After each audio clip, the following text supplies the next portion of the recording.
Hi guys, hello. Today is day 31, and we are looking at lesson 79.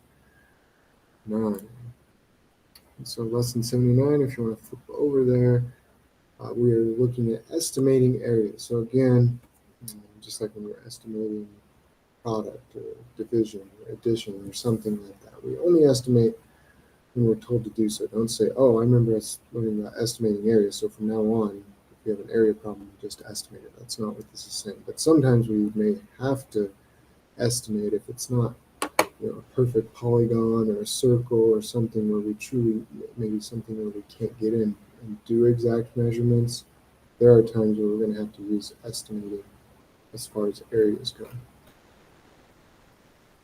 So if we look here, Tucker balanced 1 foot on the scale. He wondered how many pounds per square inch the scale was supporting. Tucker traced the outline of his shoe, a 1 inch square grid, and counted the squares to estimate the area of his shoe. Again, your shoe or the bottom of your foot isn't a perfect polygon because it's got the toes and the arch, and it would be difficult to get in there and completely accurately find the surface area.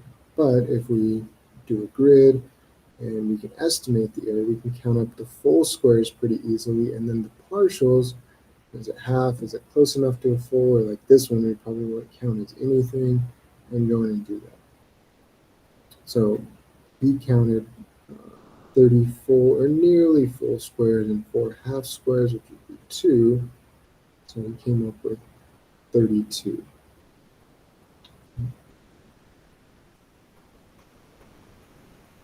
And then if you had calculated 33, that would change it from 3.5 pounds per square inch to 3.52. So again, this is where someone's estimation and someone else's estimation, done correctly, are going to be close, but may not be exact.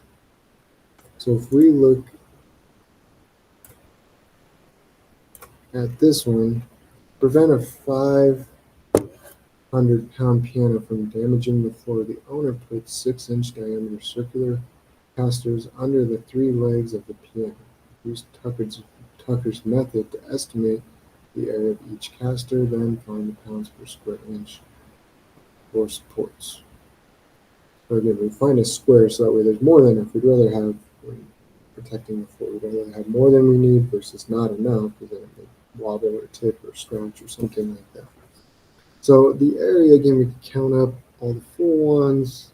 1, 2, 3, 4, 5, 6, 7, 8, 9, 10, 11, 12, 13, 14, 15, 16, 17, 18, even though the corners count, 19, 20, 21, 22, 23, 24, 24 full, and then about 1, 2, 3, 4, 5, 6, 7, 8 halves. 8 halves, so that'd be 4, so 24 plus 24, 28 square inches. Again, about, that's not a perfect way to do it, but for again, this example, we're going to have to calculate it. Just want to flip up the other end and use a circular formula for finding the area of the circle. We could, but this way, probably, especially since we're just needing it to be close, will work. So it's 28 square inches, about. And then if we want to estimate the 500 pounds, there are 3 casters, so their total area is about 84 square inches. The weight of the piano is distributed over the area of all 3 casters, so we divide 500 pounds by 84 square inches.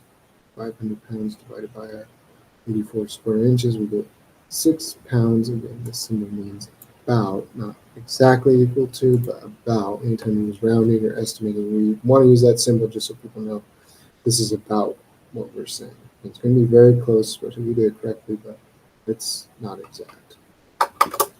So about 6 pounds per square inch.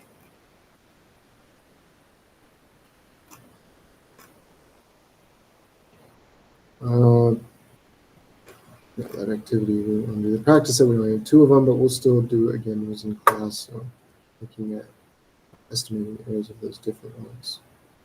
That's all we have for today. That was lesson 79, so we got 1 more lesson and then our last test for the semester, and then you guys will be on break. coming fast.